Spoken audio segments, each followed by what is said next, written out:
Good afternoon, ladies and gents. This is just a brief overview of what I need you to do this week. This isn't too much detail, so email me if you need help. We are focusing on those skills for question 1 and question 2 of paper 2. Paper 2 is the one with 2 texts that are non-fiction, that talk about the same topic. We are going to have a look at some exam style questions as well. So you will need to be able to access the 2 texts. They will be on Learn and on the Padlet. I will also need you to have something to write your answers down on, whether that's paper and pen or whether you do it on Microsoft Word or even just type it straight into an email. That'd be grand. You may want headphones to be listening to this. You might not want it out loud for everyone to hear. So question 1, I will want you to read through those 2 texts, get your head around them, what they're talking about. It's a very similar topic.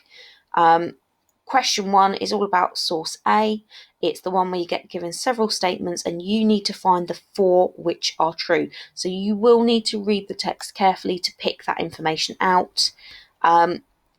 When you are responding to me on this one, you don't need to write the whole sentence out. Just give me your A, B, C, etc. of the 4 that you think are true. Question 2, I need you to be focusing on this one. This is a summary. It doesn't have to go into too much detail, but I do want you to be having a go at this within the time limit. You only get 10 minutes in the exam. It does take some time to build up this skill, so that's why we're practicing it. It is worth 8 marks, and those 8 marks could help you pass. Those comparisons that we are making, they need to be like for like, and we are pulling that information out of the texts. So your example today, both sources discuss the ways in which people are responding to the climate change crisis. Describe the similar ways in which people are responding to the climate change crisis. So focus is on people and how they respond to the climate change crisis. Not politicians, not animals. We're focusing on people.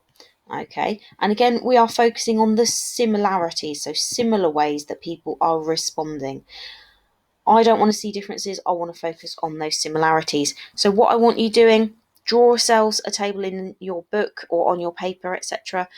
Pick out in bullet points, what are those people doing in source A? What are those people doing in source B? Bullet point it down. Think of them separately to begin with. Then, step 2, you could highlight, you could draw a line, pick out where there are similarities, where they map over, where they sort of join together across the 2 texts. This will then help you with the next stage. Use those comparing or contrasting connectives. Use those sorts of words that show that you are making inferences, such as this suggests, this shows, this implies, within the framework. So this is the framework that we always use for question 2, paper 4. Use it in your answer this time. I want to see 2 or 3 similarities being talked about. Okay, so what is the similarity between the 2? In the first part, show me. You tell me in your own words what that similarity is. Back it up with a reference from source A. Back it up with a reference from source B. Then this is the bit where you need to go to town. This suggests. So tell me, what does it tell you? What does it make you think of? What does it make you feel? What does it make you imagine? What does it suggest to you? Okay, what does it tell you about this topic? This is really, really important, guys. Aim for around 2 to 3 of these comparisons. This is what I'm after. So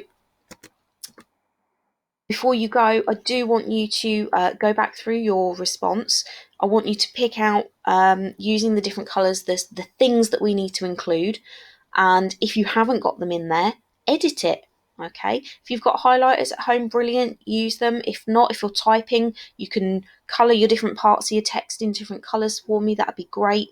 If not, you could show me in the margin where you think each section or part is. But do reflect on it. Do have a look back through it. Show me that you've included all the parts that you need to pick up those marks.